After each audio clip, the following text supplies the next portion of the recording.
Voilà, vous êtes les bienvenus sur votre plateau matinal. Mesdames, Messieurs, bonjour. Un plaisir de vous recevoir par ici. Alors, les mardis, vous le savez, nous parlons santé sur votre émission. Aujourd'hui, on s'intéresse à un sujet qui touche beaucoup de femmes. Vous le savez, avoir les règles chaque mois, ce n'est pas forcément une partie de plaisir.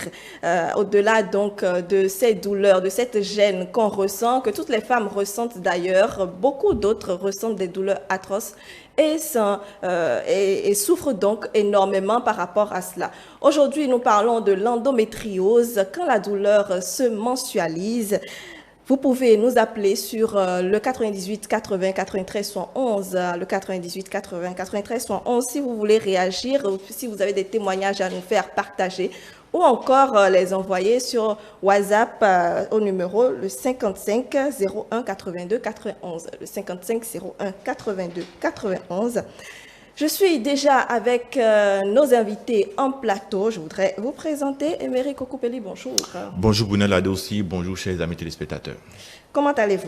Ça va très bien. Bien. Alors, vous êtes avec nous pour parler de l'endométriose. Même si je n'en souffre pas. Exactement. Alors, également sur le plateau, Ange Baudelaire, bonjour. Bonjour Bounel Adossi. Comment est-ce que vous allez? Je vais bien. Merci, vous êtes journaliste, vous êtes spécialiste des questions de reproduction. Merci d'être avec nous pour analyser ce sujet-là ce matin. Également sur le plateau, le docteur Vanessa Ressou, bonjour. Bonjour Madame Bonnel. Comment est-ce que vous allez? Je vais bien chez vous. Très bien également. Vous êtes gynécologue. Un plaisir de vous avoir avec nous. Plaisir partagé. Alors, il est important que nous éclaircissions un peu ce thème-là, l'endométriose. On le rapporte très souvent aux règles douloureuses, mais est-ce que généralement, vraiment c'est le cas? Je voudrais d'abord m'adresser au docteur Vanessa. Oui, l'endométriose, c'est la localisation en dehors de la cavité utérine des cellules de l'endomètre. Pour bien comprendre l'endométriose, il faut rappeler ce que c'est que l'utérus. D'accord. Et l'utérus, c'est l'organe qui porte la grossesse. D'accord? C'est dans cet organe-là qu'il y a l'implantation de l'œuf humain et qui se développe pendant les 9 mois de la grossesse. Donc cet organe comporte plusieurs couches, dont la plus interne est appelée endomètre. Cet endomètre, au cours du cycle mensuel, il va pousser pour pouvoir avoir une certaine taille et accueillir justement l'embryon pour que démarre la grossesse. Ouais. Mais lorsqu'il n'y a pas de grossesse, il est éliminé sous forme de règles. Donc c'est lorsque ces cellules-là, au lieu de s'éliminer complètement de l'organisme sous forme de règles, il y a certaines qui se retrouvent par exemple au niveau des trompes, au niveau des ovaires, au niveau des intestins. Il faut noter que ces cellules sont sous l'influence des hormones produites par les ovaires. Donc de la même manière, elles réagissent lorsqu'elles sont bien en place dans la cavité utérine, mais elles vont aussi réagir lorsqu'elles se retrouvent ailleurs. Donc il y aura des saignements pendant des règles et ces saignements-là vont créer une inflammation locale responsable notamment de la douleur que ressentent ces femmes pendant les menstruations. D'accord, très bien. Donc c'est pas donc les règles douloureuses. C'est le symptôme principal de l'endométriose. Mais l'endométriose n'est pas la seule cause de règles douloureuses chez la femme. Très bien. Alors, Émeric et Ange Baudelaire, est-ce que vous en aviez réellement une idée claire de cela? C'est vrai que, est-ce que vous connaissez des femmes qui en souffrent? Oui, j'ai rencontré des femmes qui ont ce problème-là et elles ne savent pas en réalité l'origine. D'autres disent que c'est héréditaire, d'autres disent que c'est générique, donc c'est un peu ce qui se passe. Voilà. Très bien. Alors, normalement, nous devrions avoir une dame avec nous sur le plateau en espérant qu'elle nous rejoigne dans les prochaines minutes. Émeric? Oui, il faut dire que quand on parle d'endométriose et de règles douloureuses, il faut quand même comprendre que c'est un mal qui sévit aujourd'hui plus de femmes qu'il en fallait. Vous savez, il y a beaucoup de femmes aujourd'hui qui, à l'approche des règles, ont ce souci, ont du mal à réellement accueillir cela, alors bien que c'est un phénomène naturel qui incombe à la femme de pouvoir se libérer de tout ce qui est entre griffes, déchets de son corps de façon mensuelle.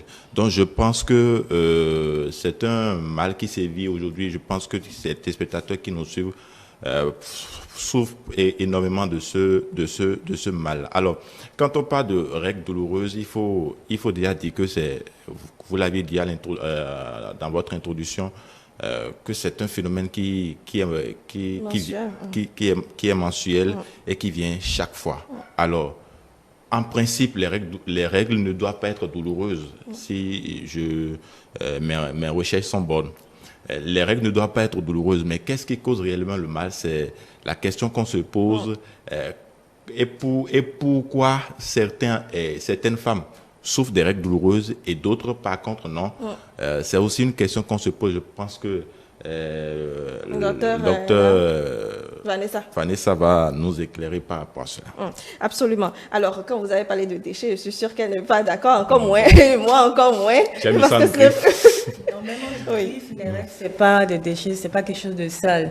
D'accord? C'est juste la muqueuse de l'utérus qui s'élimine, accompagnée de sang, de la glaire, de sécrétion. Donc, ça n'a rien de sale. Ça n'a même pas de microbes, à moins qu'il y ait une infection dans les voies génitales. Donc, ça n'a rien de sale, rien de déchets. Très bien. Alors, parlons donc, avant d'aller sur les questions que Émeric a posées, pourquoi est-ce que certaines femmes en parlent et d'autres non. Nous allons peut-être d'abord, Émeric, est-ce que vous avez peut-être essayé d'échanger sur la question une fois avant que le docteur Vanessa ne réagisse dessus? Oui, en fait, j'ai connu une amie quand j'étais encore au cours secondaire qui, à l'approche de ces règles, ne vient pas au cours. Et donc, parfois même quand elle est au cours, elle ne sait pas que les règles vont venir. Et puis les règles viennent en plein cours. C'est tout un... En fait, parfois on arrête même le cours à cause d'elle, parce qu'elle tord de douleur. Et je pense que si on est normal, on doit compatir à cela. Donc je pense que c'est de là que je me suis demandé, étant homme, puisque je ne vis pas ce genre de truc, je me demande, mais pourquoi? Je me suis toujours demandé, mais pourquoi les règles doivent être douloureuses? Puisque c'est un phénomène naturel. Alors, si c'est un phénomène naturel et que chaque mois, la femme doit vivre ça, mais pourquoi avoir des douleurs pour ça? Donc, c'est une question qui m'a toujours taraudé l'esprit. Qui m'a toujours taraudé l'esprit, je me le suis posé. Mais plus tard, j'ai peut-être eu une certaine réponse quand j'ai atteint un certain niveau, parce que je me suis dit que s'il y a de douleur, ça veut dire que il y a un problème. Et s'il y a un problème, alors il faut qu'ensemble on puisse trouver ce qui crée ce problème-là, ces règles douloureuses-là. Parce que j'ai fait la comparaison aussi par rapport à des femmes qui, à l'approche des règles, deviennent même encore plus dynamiques et puis font leurs activités comme si de rien n'était.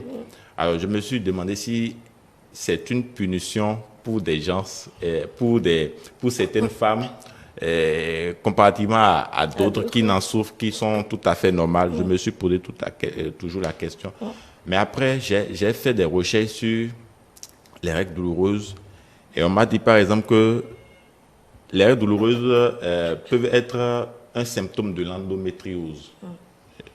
Alors, quand on parle de l'endométriose, on dit que c'est une maladie gynécologique fréquente qui touche près de 10% des femmes et qui se caractérise par la présence hors de la cavité utérine de tissus semblables à celui de la muqueuse de l'utérus.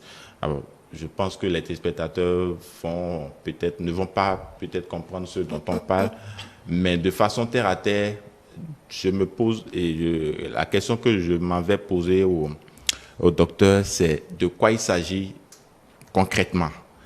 Alors, pour le téléspectateur lambda qui nous suit, qui n'a peut-être pas toutes ces notions-là, qu'est-ce qu'on peut retenir de façon concrète? De façon concrète, on peut dire que l'endométriose touche certaines et pas d'autres. C'est un problème beaucoup plus d'immunité. Vous savez, notre organisme a ce qu'on appelle l'immunité, c'est-à-dire une capacité à lutter contre les éléments étrangers qui rentrent. Voilà. Donc le fait que ces cellules se localisent ailleurs, l'organisme réagit comme une agression normalement. Donc, il y a des cellules de l'immunité qui, normalement, iront attaquer ces cellules de l'endomètre qui se sont retrouvées ailleurs pour les éliminer. Donc, c'est un phénomène fréquent chez quasiment toutes les femmes. Il y a certaines qui éliminent et qui n'auront pas d'endométriose. Mais il y en a d'autres qui ont des problèmes au niveau de l'immunité et les cellules de l'immunité n'arrivent pas à éliminer ces cellules endométriales-là, d'où l'installation de la maladie. En dehors de l'immunité, nous avons également les facteurs génétiques dont on parlait. Chez certaines familles, il y a cette endométriose-là qui est présente dans les gènes. Nous avons également les femmes qui ont eu leurs règles un peu trop tôt. Nous, on appelle ça ménage précoce. Ménage, c'est l'âge d'apparition des premières règles. On estime que c'est précoce lorsque c'est inférieur à 12 ans. Donc ça, c'est un facteur de risque. Ne veut pas dire que toutes celles qui ont eu leur première avant 12 ans auront forcément de l'endométriose. C'est juste des facteurs de risque qu'on a retrouvés dans les recherches pour pouvoir comprendre la survenue de l'endométriose. Nous avons également les femmes qui n'ont jamais été enceintes. Les femmes qui ont des cycles menstruels très courts. Vous savez, elles ont les règles peut-être tous les 21 jours, tous les 20 jours, voilà. Ça, c'est des facteurs de risque qui augmentent la probabilité de survenue après de l'endométriose. Et comme facteur alimentaire, on retrouve également la consommation de viande rouge. Pour celles qui sont adeptes de la viande rouge, elles doivent faire attention. Par contre, les facteurs protecteurs qu'on a quand même su retrouver, c'est l'allaitement maternel et la consommation de fruits et de légumes. Donc, on ne cessera jamais de le répéter. Il faut toujours consommer les 5 fruits et légumes par jour. Et les femmes, l'allaitement maternel est le meilleur mode d'alimentation de votre bébé. Donc, toujours privilégier cet allaitement maternel s'il n'y a pas de contre-indication de votre médecin ou du pédiatre. Très bien. Alors, quand on parle de règles douloureuses, ou plutôt d'endométriose, est-ce que, disons, en dehors des règles douloureuses, est-ce qu'il y a d'autres signes par lesquels on peut se rendre compte, on peut diagnostiquer que c'est bien l'endométriose? Bien évidemment, nous avons, en dehors de cette douleur qui se manifeste pendant les règles, nous avons des femmes qui se sentent souvent ballonnées. D'accord. Des ballonnements et qui peuvent présenter même des diarrhées douloureuses, bien sûr, pendant les menstruations, une envie fréquente d'uriner. Tout ceci est lié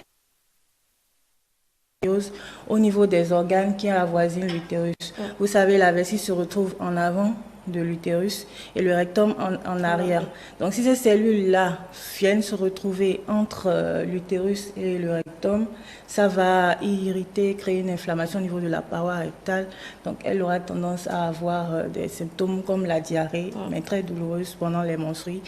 Même phénomène pour la vessie également qui est irritée à chaque fois, donc elle aura une envie fréquente d'uriner, va beaucoup uriner. Les douleurs aussi, ce n'est pas seulement des douleurs au bas-ventre, les douleurs peuvent se retrouver ailleurs, notamment au niveau des épaules également. Et nous avons d'autres formes, d'autres localisations d'endométriose qui se manifestent par d'autres symptômes atypiques. Par exemple, on a reçu des cas de femmes qui avaient un peu comme des boules sous la peau. Donc ça peut être juste au niveau du nombril, ça peut être même au niveau du pubis. Et c'est une femme qui décrit, qui dit que pendant les règles, cette boule a tendance à grossir. Des fois, ça peut lui faire mal. Ou carrément, il peut avoir du sang qui sort par là. Donc, vous comprenez que, bon, en Afrique, surtout au Bénin, on va en même temps penser à de la sorcellerie, alors que c'est juste une endométriose qui est là et qui se manifeste de la manière, enfin, ce qui se manifeste sur la peau. Nous avons aussi d'autres signes liés à des localisations pulmonaires, comme du liquide qui se retrouve autour des poumons, qui va se manifester par des difficultés à respirer également. Et plus récemment, on a eu un cas d'endométriose nasolacrymale, c'est-à-dire que la femme présentait, enfin pendant les règles, elle avait des écoulements sanguins au niveau des yeux. Donc imaginez par exemple si on était en carême et que cette femme a ses menstruations, on va dire que c'est c'est l'Esprit Saint, alors que c'est de l'endométriose que cette jeune femme-là présentait. Donc, en dehors de cela, nous avons aussi un symptôme qui fait ravage. Un signe aussi, c'est l'infertilité du couple. L'infertilité qui est due à plusieurs mécanismes. Nous avons ce qu'on appelle la fausse infertilité parce que l'endométriose crée des douleurs pendant les rapports sexuels. Donc, étant donné qu'une femme a mal pendant les rapports sexuels, elle ne va plus du tout accepter que son conjoint la touche. Voilà. Donc, ça crée une fausse infertilité, elle ne pourra pas avoir d'enfant. En dehors de cela, s'il n'y a pas cette cause-là, le fait que les cellules de l'endomètre se retrouvent ailleurs et que cela crée une inflammation, ça va en fait créer une mauvaise ovulation. Donc l'ovulation ne sera pas de bonne qualité, on aura du mal à avoir une grossesse. En plus de cela, ça va dégrader le milieu de la fécondation. Vous savez que la fécondation a lieu au niveau des trompes. Oui. Donc, s'il y a des lésions au niveau des trompes, le spermatozoïde avec l'ovule ne pourront pas se rencontrer et créer une fécondation. Et dernier mécanisme par rapport à l'infertilité, nous avons aussi des problèmes par rapport à l'anidation. C'est-à-dire, l'œuf s'est formé, mais comment s'implanter dans l'utérus, c'est tout un problème à cause de l'endométriose. Très bien. Assez d'éléments, donc, qu'il faut en fait que les femmes soient attentives. Au moins de symptômes et consulter en même temps. Parce que c'est vrai, règle douloureuse, mais toute règle douloureuse ne veut pas dire endométriose. Il ne faut pas non plus créer la psychose. Mais dès que vous avez mal pendant les règles ou dès que vous présentez ces quelques symptômes que je viens de citer, n'hésitez pas à consulter un gynécologue qui pourra faire la part des choses. Et si c'est vraiment une endométriose, il y a des traitements qui existent. Nous allons y revenir tout à l'heure, je suppose. Absolument. Nous parlerons des traitements tout à l'heure. Alors, Ange Baudelaire, vous qui êtes journaliste, surtout des questions de reproduction, vous avez suivi un peu Dr Vanessa tout à l'heure. Alors, vous vouliez un peu revenir un peu sur le fonctionnement de l'endométriose. D'accord. Je vais commencer à dire que, je ne vous répète pas, mais je vais commencer à dire que l'endométriose est une maladie inflammatoire et chronique de l'appareil génital féminin qui s'explique par le développement d'une muqueuse utérine en dehors de l'utérus. Alors, en temps normal, pour le mode de fonctionnement, l'ovule qui n'est pas fécondé, en temps normal, quand l'ovule n'est pas fécondé, les cellules de l'endomètre qui tapissent l'intérieur sont éliminées pendant les règles et se renouvellent par la suite. Oui, c'est vrai que le docteur est revenu un peu sur ces aspects-là. Alors, vous avez dit tout à l'heure que vous rencontrez des femmes qui en souffrent, mais qui ne savent pas. Est-ce que de vos recherches et autres, vous arrivez quand même à leur porter l'information et à dissiper un tant soit peu leurs inquiétudes, si je puis dire? Oui, on essaie de leur donner quelques conseils et de les apaiser parce que d'autres pensent carrément, à cause des symptômes de cette maladie, qu'elle ne peut plus vivre.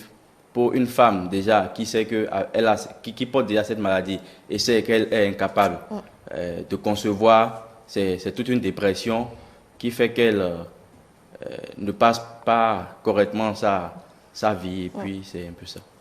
C'est vrai que cette douleur-là, ça doit agir sur la mentalité et même le bien-être physique de la femme. Et comment est-ce qu'elles se sentent quand elles viennent vers vous, docteur?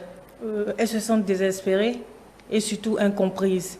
Parce que ce sont des femmes qui ressentent des symptômes depuis longtemps, des années. Et tout le temps pendant les règles, c'est tout le temps elles qui ont mal. L'entourage, des fois, a l'impression qu'elles simulent, qu'elles en fait de trop. Voilà, qu'elles font des caprices. Et même au boulot, il y a des conflits avec leurs collègues, avec les patrons également, qui pensent que chaque fois qu'elle a les règles, c'est juste des excuses pour ne pas venir au travail. Donc, quand elles viennent en consultation et qu'on arrive quand même à faire un diagnostic, c'est déjà un soulagement pour elles parce qu'elles se disent, les douleurs que je ressentais, c'était pas seulement dans ma tête, c'était pas des caprices, mais c'est bel et bien parce qu'il y a un problème chez moi que je ressens ces douleurs-là. Donc, je pense que c'est déjà un grand pas pour elles de venir consulter et qu'on pose le diagnostic d'endométriose, quitte à ce qu'elles rentrent dans le traitement pour avoir un soulagement, un tant soit peu. D'accord, très bien. Alors, est-ce qu'il y a plusieurs types? Est-ce qu'il y en a de plusieurs types? L'endométriose, oui, il y en a de plusieurs types. Il y a la forme interne même de l'endométriose qu'on appelle adénomiose. Au début de l'émission, je rappelais les différentes couches de l'utérus et j'avais dit que la plus interne, c'est celle-là qu'on appelle endomètre. Mais il y a d'autres couches, notamment la couche la plus importante, qui est la plus épaisse, c'est la couche musculaire de l'utérus. D'accord? C'est ça qui est le muscle utérin. C'est ça qui se contracte un peu pour évacuer les menstruations et qui se contracte aussi pendant l'accouchement pour la sortie du bébé. Et enfin, la couche la plus externe, c'est une séreuse qui recouvre l'utérus. Donc, c'est lorsque ces cellules-là migrent en fait dans la paroi de l'utérus et créent des petites cavités qu'on appelle adénomiose. Donc, c'est les mêmes symptômes. Ces cellules-là iront saigner également à l'intérieur, en fait, dans la paroi de l'utérus et vont créer des douleurs, vont majorer les saignements pendant les règles. Donc, c'est une femme qui va saigner très abondamment pendant les règles jusqu'à avoir une chute du taux d'hémoglobine et être anémie. Et cette anémie-là peut amener des fois à la transfuser en urgence, quitte à la perdre pour un choc hémorragique. En dehors de cette forme d'endométriose, nous avons deux types. Ça, c'est beaucoup plus technique, qu'on appelle endométriome. En fait, c'est lorsqu'on a un kyste endométriosique au niveau de l'ovaire. Un kyste, c'est un liquide qui est dans une poche. D'accord? Et on retrouve ça au niveau des ovaires. Donc, le kyste de l'endométriose, c'est les cellules-là qui ont saigné au niveau des ovaires, qui se sont enkystées. Souvent, quand on ouvre, après le kyste, on voit que c'est un liquide qui a une couleur de goudron. De goudron? Oui, parce que c'est du sang qui a saigné, qui s'est désoxygéné, c'est-à-dire qui a perdu de l'oxygène, qui devient noirâtre, qui change de couleur. Oui. Après, nous avons les autres formes interne de l'endométriose, qu'on appelle l'endométriose profonde. C'est lorsque les cellules se retrouvent au niveau des organes, notamment derrière l'utérus, entre ce que je disais tout à l'heure, le rectum et la paroi postérieure de l'utérus. Donc il y a des ligaments là qui sous-tendent en fait l'utérus, c'est les utérus sacrés. Et c'est ça qui fait excessivement mal à la femme pendant les menstruations. Donc voilà les grandes formes d'endométriose que je peux expliquer de façon terre à terre pour que les téléspectateurs puissent comprendre. Très bien. Alors, vous voulez réagir? Alors, si mes recherches sont bonnes, j'ai lu quelque part qu'il y a aussi l'endométriose pulmonaire. Oui. L'endométriose, c'est une maladie génitale, mais pourquoi ça migre vers le poumon? Pourquoi ça migre vers le rectum? Et on parle d'endométriose digestive ou vesicale, ainsi de suite. C'est lié au mécanisme de survenue de l'endométriose. Actuellement, nous avons deux grands mécanismes qui ont été validés par les chercheurs. Le premier mécanisme, c'est le reflux des règles à travers les trompes. Normalement, les règles doivent s'éliminer en traversant le col de l'utérus, arriver au niveau du vagin, s'extérioriser au niveau de la vulve.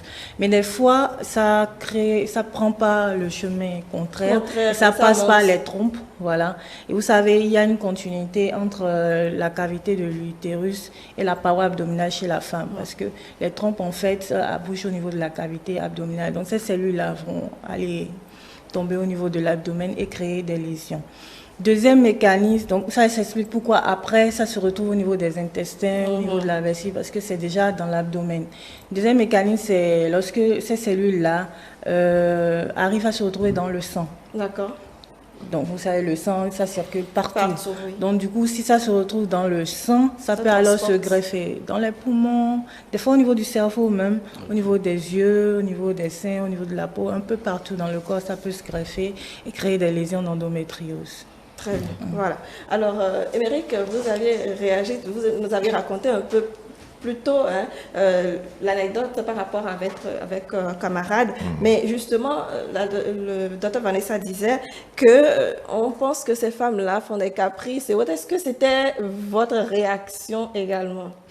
Oh, bon, c'était ma réaction. Bon, je pense pas seulement vous, mais disons oui, ce qui est sûr, quand ces femmes-là, nous on était encore un peu plus jeunes, on ne comprenait pas grand-chose sur les règles douloureuses, mais quand elle le faisait, bon, il y a beaucoup qui la regardaient de façon bizarre, parce qu'elle se disait, bon, puisqu'il y a des gens qui ont les règles facilement. Qui ont les règles facilement et qui n'en font pas de trop, voilà, tout un tas.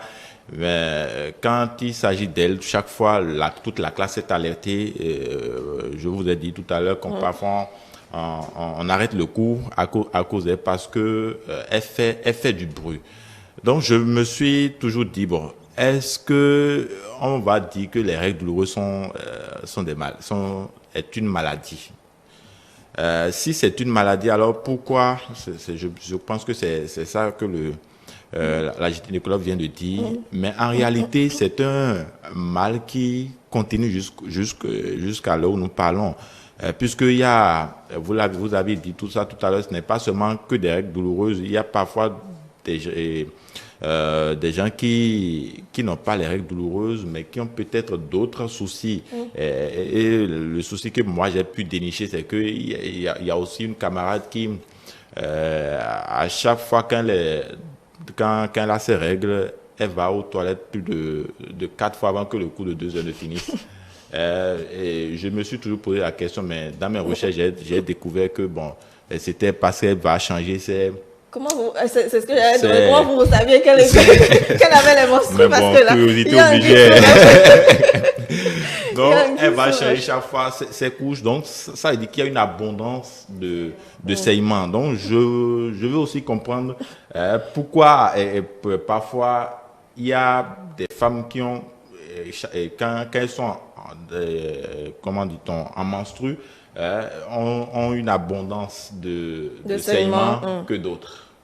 Et il y a parfois d'autres qui parfois se plaignent du fait que elles sont menstruées, mais ça ne sort presque pas. Voilà.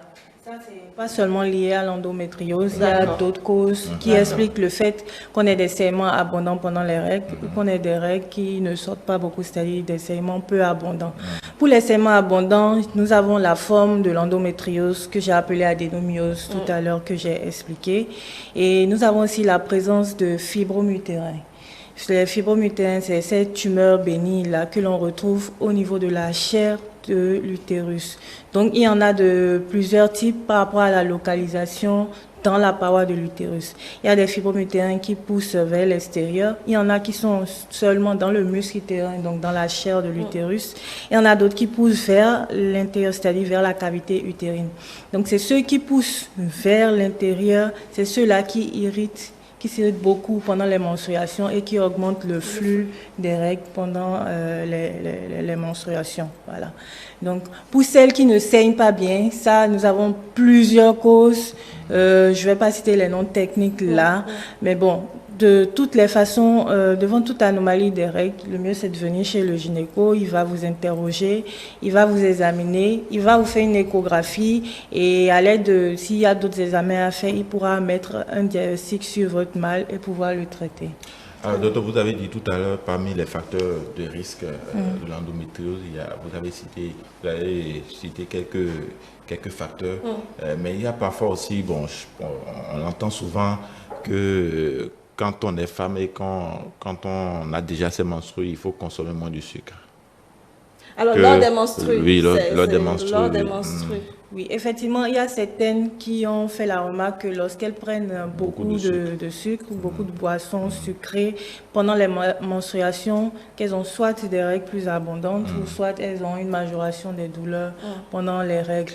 Bon, ça c'est personnel. Ça c'est personnel, c'est pas chez toutes les femmes. Il y en a qui consomment du sucre, qui n'ont aucun problème. Vous savez, chaque organisme est différent, chaque femme réagit différemment devant tel ou tel produit. Donc, absolument. Donc, disons que chaque femme essaie d'être attentive à son corps et de prendre les dispositions ou les précautions idoines pour passer ces moments-là. Disons, facilement, même si ce n'est pas forcément le cas souvent. Alors, l'endométriose qui n'est pas qui n'est pas encore traitée, parce que beaucoup de femmes peut-être pensent qu'elles souffrent de règles douloureuses tout simplement et que c'est normal, étant donné que, bon, peut-être une camarade ou bien une amie aussi en souffre et donc ne vont pas forcément vers les médecins pour savoir de quoi il s'agit afin de mieux se traiter. Est-ce qu'il y a des conséquences que l'endométriose peut causer sur l'organisme de ces femmes-là? Oui, bien sûr. Et il faut noter aussi que l'endométriose peut être asymptomatique, c'est-à-dire qu'il peut ne pas avoir du tout de symptômes, pas de douleur, rien du tout. Mais c'est une femme qui va souffrir d'endométriose. Et on va poser le diagnostic. Lorsqu'on va peut-être faire une échographie, on va trouver des lésions ou faire une radiographie de l'appareil génital ou carrément on l'opère pour d'autres raisons Et au niveau de, pendant l'intervention chirurgicale, on se rend compte qu'il y a des lésions d'endométriose. Donc, pour revenir à la question, les conséquences voilà, de l'endométriose, c'est lié aux symptômes. C'est lié aux symptômes. Par exemple, si on a une endométriose rénale, c'est-à-dire une localisation rénale de l'endométriose, ça peut se manifester par une insuffisance rénale, c'est-à-dire les reins n'arrivent plus à filtrer les urines, ce qu'on appelle vulgairement les reins sont bloqués. Et cette insuffisance rénale qui débouche vers une dialyse, vous savez ici dans nos conditions où la dialyse coûte très cher. Voilà, et en plus, il n'y a pas beaucoup de centres, donc la demande est forte. Vous pouvez ne pas avoir de place pour être dialysé. Donc ça, c'est des facteurs qui entraînent rapidement la mort chez ces patientes-là qui souffrent d'insuffisance rénale. Nous avons également, par rapport aux localisations cérébrales, elle peut nous faire un AVC, parce qu'elle saigne dans le cerveau et on connaît toutes les complications d'un AVC. Un AVC, c'est un accident vasculaire cérébral. Donc on peut avoir le coma qui peut entraîner le décès également. Bon, comme symptômes et conséquences également, nous avons l'infertilité. L'infertilité par dégradation du milieu de fécondation, par une ovulation de mauvaise qualité et par des problèmes de l'implantation de l'œuf dans la cavité utérine également. Ça, c'est les conséquences médicales de façon ramassée. Mais nous avons des conséquences psychologiques aussi chez la patiente qui est incomprise, qui déprime rapidement, qui ressent le rejet de la société, le rejet de sa propre famille qui ne comprend pas, le rejet aussi de son conjoint, de son partenaire, parce que c'est une femme qui n'arrive pas à tenir les rapports sexuels, le mari ne comprend pas et voilà, division du couple. Nous avons également des conséquences sur le plan social. Donc, vous l'avez dit, on est obligé d'arrêter pour votre amie, on était obligé d'arrêter les cours à cause d'elle. Donc, ça pouvait amener juste à l'absentéisme chez elle, parce que si les règles commencent pendant qu'elle est à la maison, elle va se sentir mal, elle ne viendra pas à l'école. Voilà, elle ne vient pas à l'école, donc diminution du rendement scolaire. Et même dans les entreprises également, une femme qui a un poste quand même stratégique dans une entreprise qui, pendant les règles, parce qu'elle est malade, ne vient pas, ça crée quand même des pertes pour cette entreprise-là. Ce qui fait que l'endométriose, c'est un problème de santé publique. Ce n'est pas seulement la femme qui en souffre qui est concernée, ce n'est pas le couple, ce n'est pas la famille, mais c'est quand même toute la population, tous les êtres humains qui sont concernés, voilà, par rapport à ça.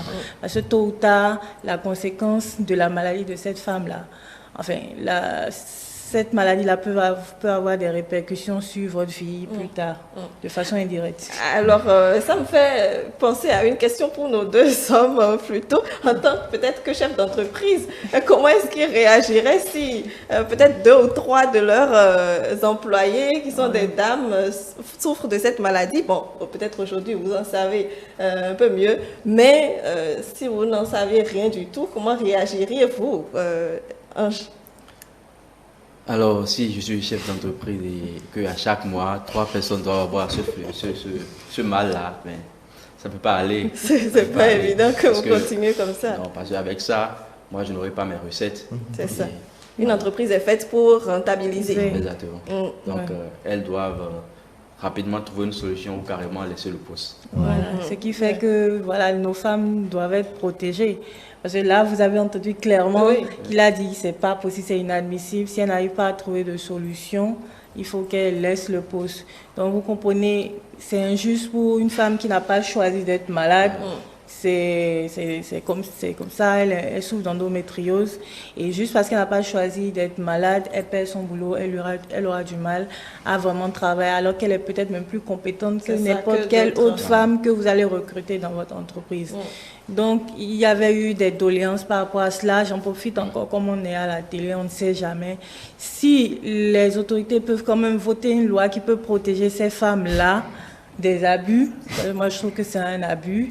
Imaginez si vous êtes malade et juste parce que vous êtes malade pendant quelques temps, et effectivement, oui, ça a un impact sur la société, mais quand même que vous perdez votre boulot. vous comprenez que c'est difficile. C'est toute une famille aussi qui en souffre. Même si c'est une femme, il y a des familles qui vivent des femmes, des recettes d'une femme. Il y a des femmes qui s'occupent à elles toutes seules de plusieurs enfants, de leurs parents, des petits frères, des petites sœurs. Donc vous imaginez cette femme que vous renvoyez parce qu'elle souffre d'endométriose. Ça crée beaucoup de choses. Donc, s'ils peuvent avoir vraiment des lois pour protéger ces femmes-là ou pour cadrer tout cela, on aurait beaucoup avancé par rapport à cette maladie-là. Très bien. Émeric, dites-moi que vous n'avez pas réagi forcément pareil. Non, bon, je pense que c'est une question qui est un peu très préoccupante. Renvoyer une femme parce qu'elle souffre, je pense que c'est un comportement un peu inhumain, parce qu'il faut parfois se mettre à la place de la femme qui n'a pas demandé à ce que... Ben, pourquoi les hommes n'en souffrent pas? Donc, la femme n'a pas forcément demandé à ce qu'elle ait des règles douloureuses. Donc, on peut, le patron, si... C'est vrai que ça agit, ça a un impact sur le rendement, surtout quand vous êtes dans une entreprise privée, et que, bon, on compte sur vous, on compte sur ce que vous savez faire, et que à chaque fin du mois, vous allez prendre 5 jours ou 7 jours, une semaine pour vous reposer. Je pense que ça ne rentabilise pas. Et je pense que dans une certaine mesure, il y a des patrons qui parfois réclament lors des recrutements, réclament des certificats médicaux aussi. C'est juste aussi pour savoir à quoi s'en tenir par rapport à des gens qui le recrutent là. Donc je pense que de toutes les façons, il faut parfois prendre de la hauteur, il faut parfois aussi être compréhensif. Ce n'est pas parce qu'elle souffre de règles douloureuses ou parce qu'elle a la maladie de l'endométriose qu'il faut systématiquement l'écarter, parce que ça a l'air d'une discrimination, d'un rejet. Alors, cette femme-là peut être notre épouse, cette femme-là aussi peut être notre mère. Et derrière une femme se cache toute une famille. Et donc, si chacun doit la rejeter, vous voyez que ça pose encore un autre problème. Donc, je pense que de toutes les façons, si la maladie est diagnostiquée, qu'on est sûr que c'est de l'endométriose, il y a des traitements qui existent. Il y a des médicaments également qui existent pour atténuer un peu cette douleur-là. Donc, je pense que de toutes les façons, il y a toujours une solution à tout. Très bien. Alors, on parle de douleur lors des règles. Moi, je voudrais quand même bien savoir si cette douleur-là dure sur le nombre de jours où elles ont les règles, ou bien si c'est sur 2 jours sur les 4, ou bien si c'est juste la première journée ou autre. Bon, il y a des manifestations typiques et des manifestations atypiques. D'accord. Les manifestations typiques, c'est des douleurs qui peuvent survenir. Déjà, les règles commencent et les douleurs viennent après. D'accord. Ou donc peut-être le 2e jusqu'à la fin des menstruations. Bien, il y en a d'autres qui vont déjà ressentir les douleurs bien avant l'écoulement de sang. Parce qu'il y a déjà cette inflammation-là qui s'installe, le tissu qui est démacié, plein de choses qui vont créer cette douleur-là. Donc, le plus important, c'est juste douleur liée aux règles. Pas besoin de se dire, ah, moi, mes douleurs, c'est les 2 premiers jours. Non, moi, mes douleurs, c'est le dernier jour. L'important, c'est, s'il y a douleur, il faut vraiment consulter pour savoir ce qui ne va pas. Voilà. Très bien. Alors, est-ce qu'il faut assimiler l'endométriose avec un début de douleur lors des menstrues? Début de douleur. Alors, beaucoup de femmes ressentent une douleur au début, mais après, ça passe. Voilà. Avant les règles, nous avons ce qu'on appelle le syndrome prémenstruel, qui est quand même fréquent chez la quasi-totalité des femmes, donc qui peut ressentir des petits tiraillements au niveau du bas-ventre, une tension au niveau des seins, des maux de tête, des fois des nausées également. Donc ces signes-là annoncent la survenue des règles. C'est différent des manifestations de l'endométriose également. Et douleur pendant les règles, ça ne veut pas forcément dire une endométriose. Des fois, la position anatomique de l'utérus peut majorer en fait les douleurs pendant les règles. Vous savez, l'utérus est un organe qui peut être fléchi vers l'avant et genre, comme s'il se couche sur la vessie. Chez d'autres femmes, il est intermédiaire, donc il est droit, debout. Et chez d'autres, il est fléchi, il se retourne vers l'arrière, vers le rectum. Donc si, par exemple, une femme qui a un utérus rétro-fléchi, c'est-à-dire qui est tourné vers le rectum, et que pendant les règles, il faut quand même qu'il y ait des contractions, même si ce n'est pas des contractions aussi fortes que les contractions pendant l'accouchement, qu'il faut quand même qu'il y ait des contractions pour que le sang s'évacue correctement. Vous comprenez que cette position de l'utérus va majorer un peu les douleurs pendant les règles, et ça peut expliquer pourquoi il y a les règles. Ou deuxième cause, j'en ai parlé tout à l'heure, c'est les myomes utérins. La présence de myomes utérins peut augmenter les douleurs pendant les menstruations aussi. Donc il y a plein d'autres causes en dehors de l'endométriose qui peuvent expliquer pourquoi une femme a mal pendant les menstruations. D'accord, très bien. Vous pouvez réagir? Peut-être demander si l'endométriose est mortelle. Oui, l'endométriose peut être mortelle par ses conséquences. Si on en a parlé tout à l'heure. Oui, allez-y. Oui, si nous avons des conséquences graves comme une insuffisance rénale, comme un accident vasculaire cérébral, oui, ça peut entraîner plus tard vers la mort si le traitement n'est pas bien conduit. Voilà. Très bien. Alors, avant de parler de traitement et surtout peut-être comment est-ce que l'entourage peut accompagner donc ces femmes qui en souffrent, parce que je suis sûre que ça ne guérit pas du jour au lendemain non plus. Non, du tout. D'accord. La guérison totale complète de l'endométriose, c'est par la ménopause. Cette ménopause peut être naturelle ou chirurgicale. Naturelle, bon, elle est arrivée à l'âge de la ménopause et puis tout se fait de façon physiologique. Chirurgicalement, nous, on ira enlever les ovaires. Puisque c'est les ovaires, oui, qui entretiennent la maladie. Vous savez, les cellules de l'endomètre répondent aux stimulations des hormones ovariennes, les œstrogènes, notamment beaucoup plus les œstrogènes que la progestérone. Donc, le fait d'enlever en fait la source de cette stimulation-là, ça va libérer les symptômes et les arrêter complètement. Donc, pour l'accompagnement de l'entourage, à part le soutien moral, il faut quand même comprendre la jeune fille ou la jeune dame qui souffre de cette maladie. Et il faut aussi l'accompagner physiquement, c'est-à-dire être là pour elle, l'amener à l'hôpital dès qu'elle se sent mal pour recevoir les traitements adéquats, et surtout l'accompagnement financièrement également. Parce qu'il y a des médicaments qui coûtent excessivement cher pour pouvoir soulager l'endométriose, et ce n'est pas facile pour ces jeunes femmes-là qui ont mal, et le traitement qui doit la soulager coûte peut-être près de 300 000 et elle ne trouve pas de soutien. En fait, ce n'est pas une petite maladie. Voilà, non, du tout. D'accord, très bien. Avant de rentrer dans les détails, et surtout que Émeric nous dise pourquoi est-ce qu'il hochait la tête tout à l'heure, on fait une pause et on revient. Une maladie qui brise les rêves d'enfants, quelque chose. Oui, et c'est tout à fait normal. Vous savez, quand vous vous retrouvez dans une pareille situation, il y a de quoi s'inquiéter, il y a de quoi, en tout cas, songer dans une dépression totale, parce que vous savez, le plus dur, c'est chaque mois. Parce que c'est pas une fois l'année. C'est pas une fois l'année. Chaque mois, il faut faire face à cette difficulté, à cette douleur-là. Ce n'est pas une mince affaire, ce n'est pas un exercice plaisant. Donc, je pense que c'est vrai que c'est une affaire de femme. Mais en tant qu'homme, quand même, on peut apporter notre soutien à ces gens de femmes quand vous vous retrouvez avec cette femme-là en couple. C'est vrai que ce n'est pas facile, ce n'est pas du tout facile, avec les facteurs, les conséquences qu'a cité tout à l'heure Dr Vanessa. Je pense que ce n'est pas du tout facile. Il faut avoir de la patience, il faut avoir de la compassion pour pouvoir réellement s'en sortir et que le maillage dure.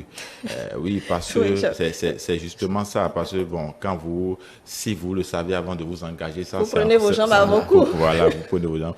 Mais quand c'est une maladie qui se découvre déjà dans le mariage, vous imaginez un peu ce que cela peut avoir comme impact sur la longévité de cette relation-là. Donc je pense que de toutes les façons, c'est une maladie, je le dis, qui est guérissable. Et donc, quand vous le découvrez, quand le diagnostic est fait, que vous êtes convaincu que c'est cela, il faut quand même les traiter aussi.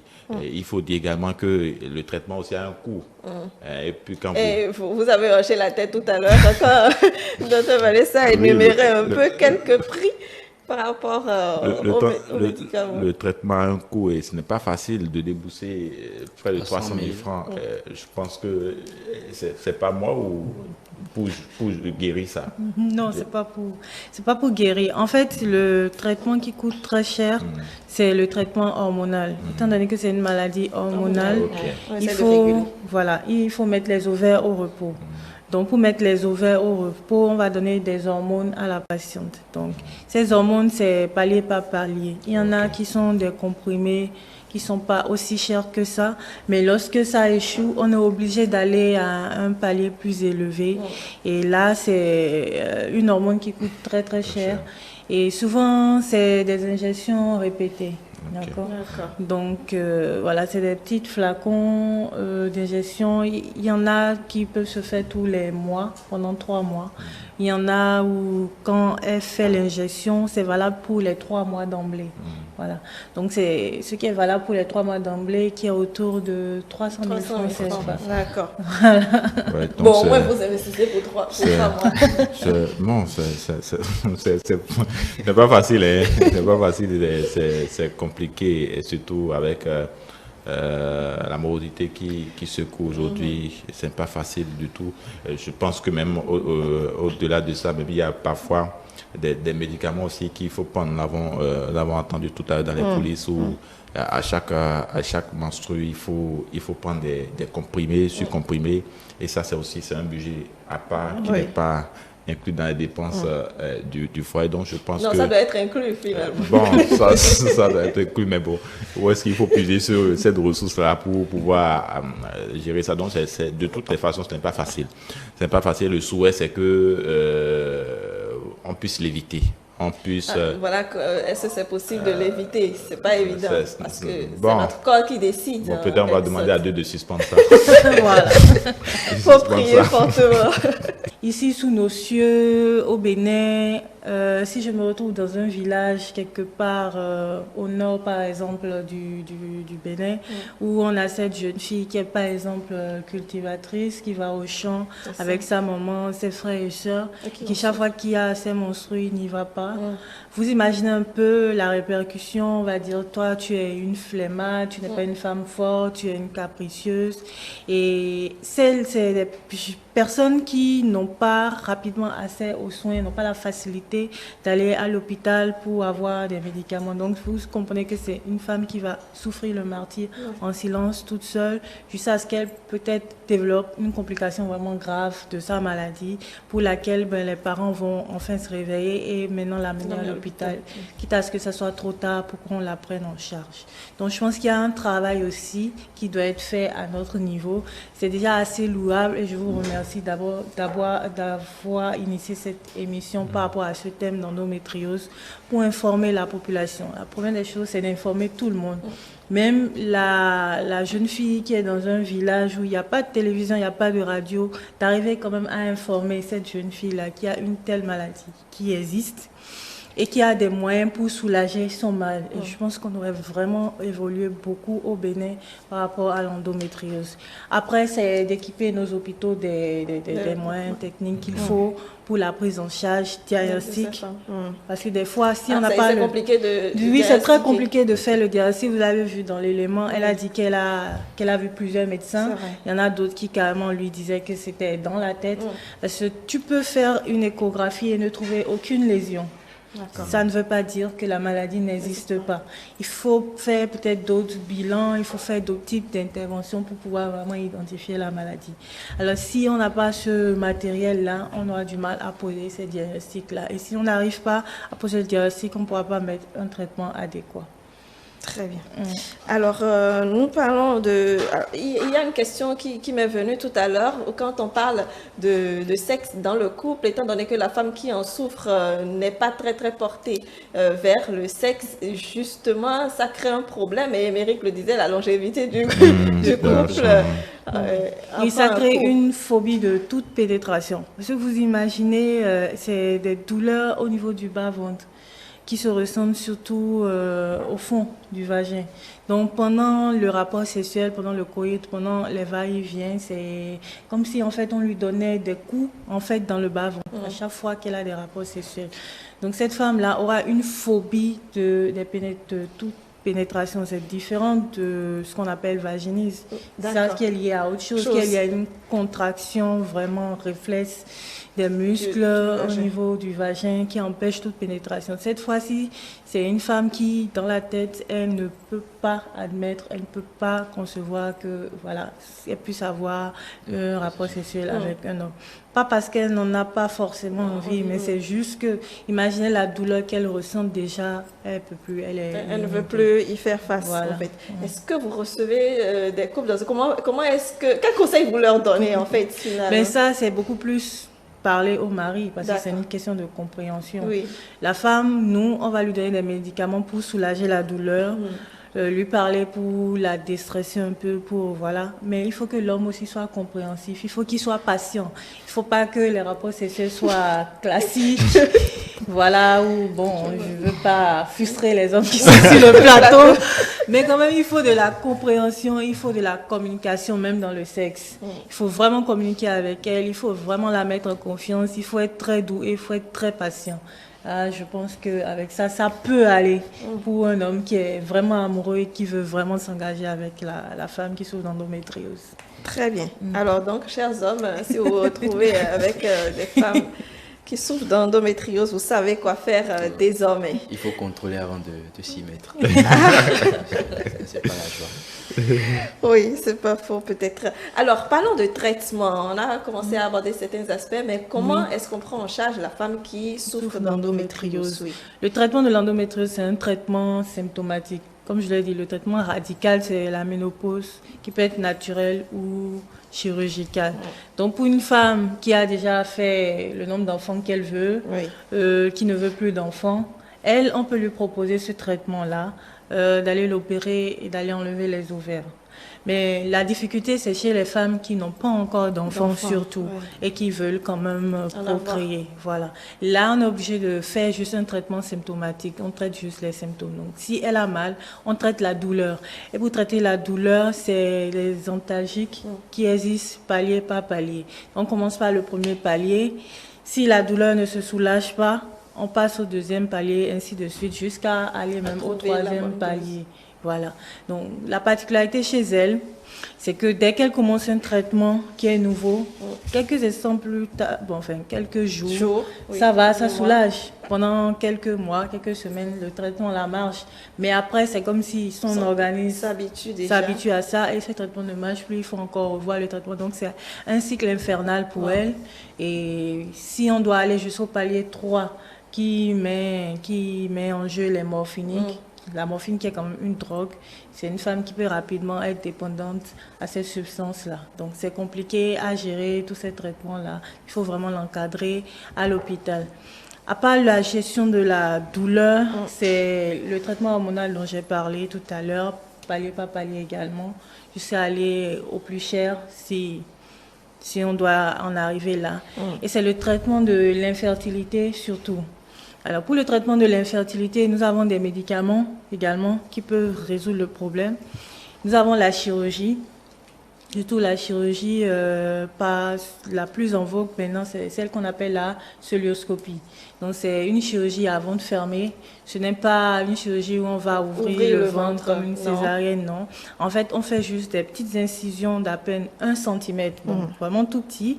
Et on met une caméra à travers le ventre. Et avec la caméra, on arrive à visualiser les organes, voilà, dans l'abdomen. Et s'il y a une lésion quelque part, on fait aussi d'autres trous de 1 cm ou demi centimètre maximum pour faire passer ce qu'on appelle des trocars. Donc, c'est les instruments-là qui vont aller travailler et voilà, régler le problème en fait. Donc, c'est ça, c'est les avantages. Parce que ça limite en fait la durée d'hospitalisation et ça diminue aussi les douleurs en post-opératoire pour pouvoir régler le problème.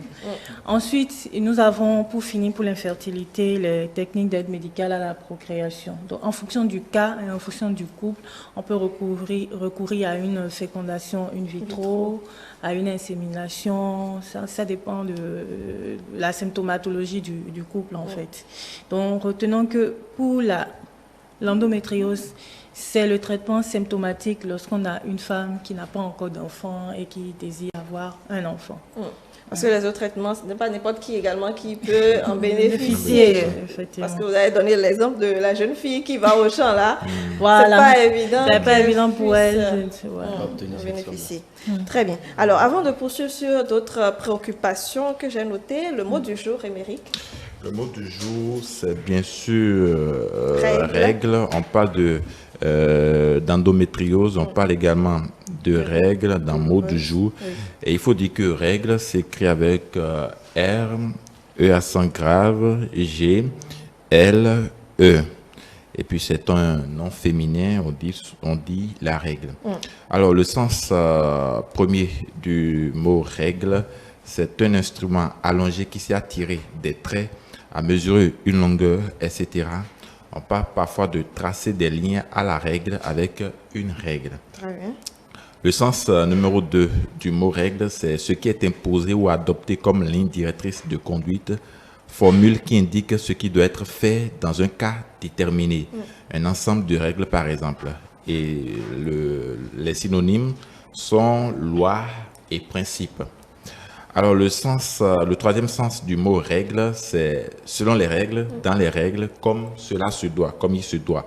On entend souvent dans nos propos. Le sens numéro 4, c'est un ensemble des préceptes disciplinaires auxquels est soumis un ordre religieux. Donc, c'est un ensemble des préceptes disciplinaires auxquels est soumis un ordre religieux. Pour le cinquième sens du mot règle, c'est un procédé arithmétique qui permet de résoudre certains problèmes. On parle par exemple de règle de 3. Bien sûr. Vous en souvenez. Exactement, à l'école, on ne peut pas l'oublier. Alors, le sixième sens du mot règle, c'est au pluriel, on parle des règles. Et c'est de ça que nous parlons ce matin sur ce plateau. Règle, dans ce cas, signifie un écoulement menstruel. Avoir ses règles, c'est aussi avoir ses menstrues. Et le synonyme d'ailleurs, c'est menstru. D'accord. Alors, règle aussi, c'est un adjectif. Et c'est quand on dit qu'il a ses règles. Qu'il a ses règles, on dit d'une jeune fille réglée. Donc, nubile et pubère. Voilà le sens ou les différents sens qu'on peut donner au mot du jour règle. Très bien. Merci Émeric pour ces détails-là. Alors, je voudrais qu'on revienne peut-être un tout petit parce que j'ai une question. Étant donné que les règles, ou plutôt c'est un écoulement de sang qui parfois reste dans les parties où il ne faut pas et autres, est-ce que ça peut provoquer le cancer? Est-ce que l'endométriose peut avoir un rapport avec le cancer? Oui, mais on ne le dit pas très haut. D'accord. Mais effectivement, depuis quelques années, il y a eu des études qui ont montré que c'est un gros facteur de risque de cancer de l'ovaire. Donc, la présence de ces cellules, surtout au niveau des ovaires, ça peut plus tard entraîner un cancer de l'ovaire, effectivement. Très bien. Et donc, il faut faire attention. Il faut vraiment faire attention à cette maladie. D'accord. Et parlant de prévention, c'est vrai qu'on a dit tout à l'heure qu'on ne peut pas réellement savoir parce que c'est le corps qui décide et autres. Maintenant, quel conseil donner à ces femmes qui en souffrent ou autres, étant donné qu'il n'y a pas forcément un moyen de prévenir cela? Voilà. Pour prévenir, on va plutôt agir sur les facteurs de risque. D'accord. Donc, les facteurs de risque, on a cité en début d'émission. Donc, c'est de privilégier l'allaitement maternel pour celles qui ont déjà un enfant. C'est de privilégier la consommation de fruits et de légumes. D'accord. Et c'est d'essayer d'avoir une activité physique, une activité sportive régulière. Parce que ça ça a été prouvé scientifiquement que ça booste beaucoup plus l'immunité également pour pouvoir réduire. Maintenant, pour celles qui en souffrent au quotidien, c'est de suivre les recommandations de leur gynécologue pour être soulagées. D'accord. Moi, j'ai peut-être quelques questions qui, souvent, on parle de l'endométriose, mais aussi on parle des règles. Des règles. En général, dites-moi, parfois on constate au niveau des femmes qu'il y a certaines qui sont régulières et qu'il y a d'autres qui ne sont pas régulières, qui sont irrégulières. Comment cela se passe? Comment on arrive à savoir si on est régulière ou si on est irrégulière? Voilà. La régularité du cycle, c'est lorsqu'on a ces menstruations de façon cyclique, avec une durée plus ou moins la même au cours des mois ou au cours des cycles. Donc, ce qu'on nous a appris depuis le collège, c'est les cycles de 28 jours. Mais il faut dire que la majorité des femmes n'ont pas un cycle de 28 jours. C'est juste un certain nombre, un pourcentage qui a un cycle de 28 jours. Il y a d'autres femmes qui ont des cycles de 30 jours, 25 jours, 21 jours. Enfin, les jours varient. Le plus important, c'est de voir la régularité. Donc, c'est de compter le nombre de jours entre la survenue de 2 règles. Ce n'est pas de voir la date d'arrivée des règles. Ce n'est pas de dire en janvier j'ai eu mes règles le 15, en février j'ai eu ça le 25, en mars, non. C'est juste compter le nombre de jours entre les deux. Et si on voit que ça fait tout le temps 27 jours, 26 jours, ou même s'il y a un décalage d'1 ou 2 jours, nous on considère toujours que c'est un cycle régulier. Donc si en janvier c'était 28 jours, en février 30 jours, en mars 29 jours, on va dire que son cycle est plus ou moins régulier de 28 à 30 jours. Par contre, celles qui seront irrégulières, c'est lorsqu'on aura une variation de plus de 5 jours, voire une semaine et beaucoup plus. Là, on va dire qu'elle a un cycle irrégulier variant par exemple de 20 jours à 30 jours. Donc il y a des cycles de 20 jours, il y a des cycles où elle a les règles. Et qu'est-ce qu'il y a à la base souvent de ça?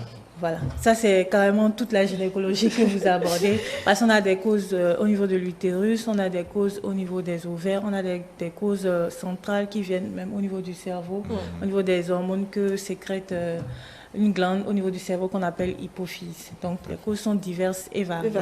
Aussi. Est-ce que l'endométriose peut agir sur, ou bien peut entraîner des règles irrégulières? Voilà.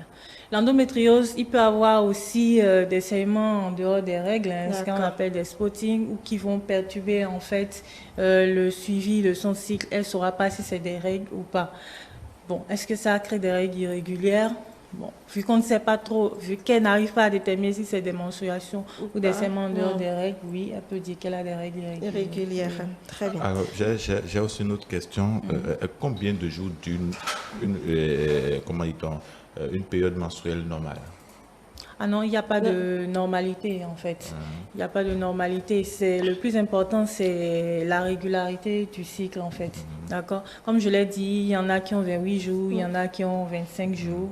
Donc au minimum, ça doit être 21 jours quand même, c'est-à-dire 3 semaines. Parce que en dessous de 21 jours, c'est-à-dire qu'il y a déjà un problème. Il faut aller voir pourquoi elle a les règles toutes les 2 semaines. Ça, c'est pas normal. Et les règles même, parce que souvent, on fait notre calcul en fonction... Vous faites votre calcul. Vous laissez la femme et vous faites votre calcul. Non, on accompagne la femme aussi. Donc, on fait notre calcul et en fonction de ça, on se programme. Mais après, elle dit que bon, c'est pas fini, tout ça là. Oui, en moyenne, les règles, ça dure 3 jours, 4 jours, 5 jours, 6 jours. Ça peut même aller jusqu'à 7 jours. Quand c'est 2 jours, genre inférieur à 3 jours, donc 1 jour, 2 jours, ça c'est pas normal, il faut qu'elle consulte parce que la durée elle est déjà trop courte. Quand c'est plus de 7 jours, c'est déjà énorme aussi, il faut qu'elle consulte un médecin. Mais en moyenne, ça varie de 3 à 7 jours pour la normalité des femmes. Donc une semaine. Oui. Mais si c'est plus, ça ne veut pas dire que ça peut être plus, ça peut être plus. Mais si c'est plus que 7 jours, là, c'est pas normal, il faut qu'elle consulte. Donc, tu peux faire le calcul désormais sur une semaine. Sur une semaine. Alors, on parlait tout à l'heure, en antenne, vous nous parlez des positions que la femme qui commence à avoir des douleurs pour ses règles doit adopter pour se sentir davantage mieux. La position réflexe qu'elles ont, c'est de se mettre en position couchée, sur un côté, ça s'appelle le côté gauche, le côté droit, et les mains comme ça croisées en appuyant sur le bas-ventre, d'accord, et de remonter en fait les genoux vers le thorax. C'est une position antalgique et c'est même les signes qui orientent beaucoup plus vers une endométriose. D'accord. Mais nous avons également des positions. Oui, allez-y. Nous avons également des positions comme le yoga. C'est des positions relaxantes où elle peut s'asseoir en position de tailleur. D'accord. Et si la douleur n'est pas trop intense, ou carrément faire quelques petits mouvements. Il y en a d'autres où elle peut être couchée sur le dos, les jambes écartées. Voilà. Je ne saurais pas comment le manifester. Si j'étais en jogging, je vous aurais montré, mais là, je ne suis pas habillée en jogging. Oui. Voilà. On aurait compris. Sur le dos avec les jambes écartées, c'est pas compliqué. Très bien. Alors, vous nous avez parlé du traitement, surtout du cours et peut-être parfois même de la complexité de celui-ci. Est-ce que parfois vous rencontrez des femmes ou bien des couples qui finalement n'arrivent plus à faire face au coût ou au traitement qui leur est proposé? Oui, bien sûr. Et c'est ça qui crée même les divorces dans le couple parce que le mari en a marre de dépenser tout le temps et les économies sont finies. Pour une femme qui a des difficultés à lui donner d'enfants, alors qu'à côté, il y a une jeune dame qui n'a aucun problème et qui malheureusement aussi tombe enceinte dans la foulée. Donc oui, à un moment donné, s'il faut chaque fois dépenser, ben, les économies vont en partir et ça va briser le couple. Là, c'est la femme qui souffre parce qu'elle perd son mari et elle n'a plus aussi les moyens pour subvenir à ses besoins-là. D'où l'importance qu'il faut qu'il y ait, tu sais pas, une prise en charge des subventions pour aider quand même ces femmes-là qui n'ont pas les moyens de se soulager de ce mal. Très bien. Merci, docteur. Et Ange Baudelaire, vous avez suivi tous les détails, je vais dire, et toutes les explications. Même en tant que journaliste de santé et de reproduction, je puis dire que vous avez découvert beaucoup de choses. Néanmoins, est-ce que dans vos reportages ou bien dans les pratiques envers les femmes, vous arrivez à en parler facilement avant qu'on ne passe à une autre étape de cette émission? Ça dépend de la personne que tu as en face de toi. Il y a des femmes qui ne sont pas du tout accessibles parce qu'elles n'en parlent pas. Elles gardent ça pour elles-mêmes, ce qui fait que le mal peut aller très loin. Mais quand elles arrivent à en parler, on essaie de les orienter vers les gynécologues ou de trouver une solution rapide avec elles. Je pense que c'est ce dont nous souffrons en Afrique en général. Il y a beaucoup de personnes qui en font des sujets tabous. Il y a beaucoup de gens qui souffrent du mal et qui cachent ça. La preuve, on a invité plusieurs personnes sur ce plateau, pour en parler, mais elles ont déserté le plateau. Donc je pense que c'est déjà... je ne sais pas quel mécanisme il faut peut-être mettre en place pour que ces personnes-là puissent s'ouvrir. Parce qu'il faut quand même qu'on sache de quoi vous souffrez pour pouvoir vous apporter la solution adéquate. Donc, je pense que ces maladies ne devraient plus être des sujets tabous aujourd'hui. Quand vous avez, avec toutes les explications de la gynécologue, quand vous vous retrouvez dans l'un ou l'autre des facteurs, c'est déjà, il faut vous rapprocher des personnes adaptées, des personnes, comment dit-on, qui peuvent vous apporter quelques solutions ou vous diagnostiquer et pour savoir réellement de quoi vous souffrez, parce que il faut qu'on sache de quoi vous souffrez pour pouvoir vous aider. Et puis une maladie ne se cache pas également. Il faut le dire pour que vous soyez pris en charge et le plus tôt possible. C'est la douleur, cette douleur-là, je ne pense pas qu'on puisse la cacher, hein, même si peut-être on ne veut pas forcément en parler, mais c'est une douleur qui ne se cache pas. Quand on voit un peu comment c'est décrit d'ailleurs l'atrocité de cette douleur-là. Alors l'autre inquiétude que j'ai aussi, c'est que quand on souffre de quelque chose, on a tout de suite tendance, ou bien surtout quand on ne vit pas forcément à proximité des centres hospitaliers, on a tout de suite tendance à prendre des tisanes pour nous soulager, pour retrouver tant soit peu notre équilibre physique surtout. Comment est-ce que, disons, des femmes ou bien des personnes vous sont venues comme ça et qui ont déjà traité et qui en souffrent toujours? Oui, oui, comme vous l'avez dit, c'est dans nos cultures africaines, surtout béninoises. À chaque fois qu'on a un mal, de prendre des tisanes. Ces tisanes-là, effectivement, peuvent agir sur la douleur. Oui. Parce que même les médicaments que l'on prend, tout ça vient des plantes. Oui, bien tout sûr. vient des plantes Bien et sûr. ça a été traité au laboratoire, affiné, tout le truc. Le problème des tisanes, c'est un problème de dosage. Vu que supposons c'est les mêmes plantes, mais est-ce que c'est le même dosage? Est-ce que ce n'est pas surdosé? Et le surdosage peut créer d'autres conséquences à l'organisme, notamment au niveau des reins, plein d'autres conséquences. Donc, nous, on n'est pas contre les tisanes, d'accord? Mais c'est juste une question de dosage. Voilà. Sinon, la médecine moderne est ouverte à la collaboration avec la médecine traditionnelle, mais il faudra aussi qu'ils fassent des études qui sortent vraiment des données concrètes pour qu'on y aille aussi. Parce qu'on a tout à y gagner, nous les Africains, puisque les plantes sont déjà disponibles chez nous. Et je pense que ça va revenir même moins cher par rapport au traitement. Voilà, que d'aller acheter des médicaments qui viennent des pays européens et autres.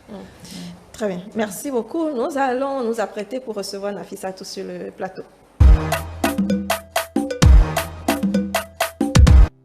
Voilà, Nafissatou installée, bonjour. Bonjour Brunel, amis téléspectateurs, bonjour. Comment allez-vous? Ça va très bien. Alors, on démarre d'abord avec le message. Oui, nous allons démarrer par celui de Corinne. Quand j'étais au collège et mes menstrues venaient, tout le monde était au courant, filles comme garçons. J'étais tellement gênée, je rate toujours 2 jours de cours.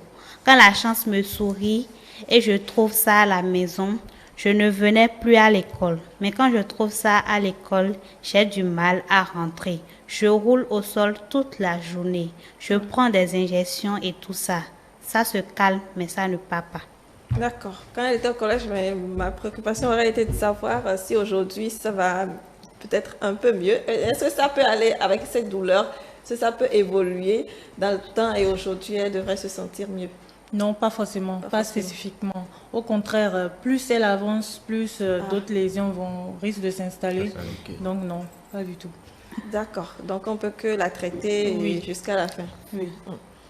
Il y a Andrea qui nous dit « Je n'ai pas de règles douloureuses, mais j'ai beaucoup d'amis qui en souffrent et ça me fait de la peine pour elles.